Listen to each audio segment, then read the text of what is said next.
मोइनजोदड़ो। कोई 90 साल हुए पाकिस्तान को एक ऐसा ख़जाना मिला जो तकरीबन 5000 साल पहले ज़मीन में दफन हो गया था।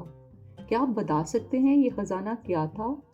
पाकिस्तान के सूबा सिंध में कराची से कुछ दूर एक छोटी सी जगह है जिसको मोइनजोदड़ो कहते हैं। इस जगह 5000 साल पहले एक साफ सुथरा, खूबसूरत और फलता फूलता शहर बसा हुआ था। यहाँ के लोग अपने ज़माने के लिहाज से बहुत ज़हीन और काबिल थे।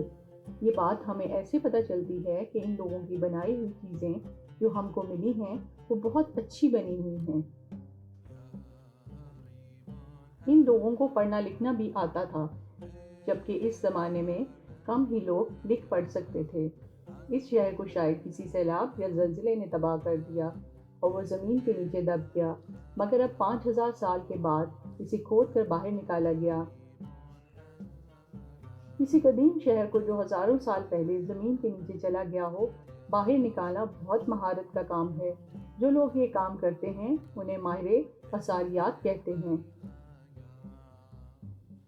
मोइनजोदड़ो से जानवर की शक्ल में मिट्टी के बने हुए बहुत से खिलौने मिले हैं। इन जानवरों में बंदर और हाथी भी हैं।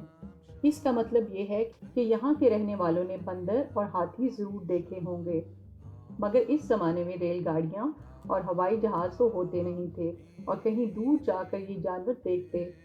लिहाजा मोइनजोदड़ो के खिलौने बनाने वालों ने हाथी, बंदर अपने शहर के आसपास ही देखे होंगे। अब अगर ये जानवर मोइनजोदड़ो के आसपास हुआ करते थे तो इसका मतलब है कि इस इलाके में जंगल भी थे, क्योंकि अगर जंगल नहीं होते तो ये जानवर कहाँ से आए? अगर जंगल थे तो इसका मतलब ये है कि बारिश भी ज़्यादा होती होगी। आजकल तो मोइनजोदड़ो के आसपास ना जंगल है और ना वहाँ ज़्यादा बारिश होती है, मगर 5000 साल पहले इस इलाके में ज़्यादा बारिश होती थी।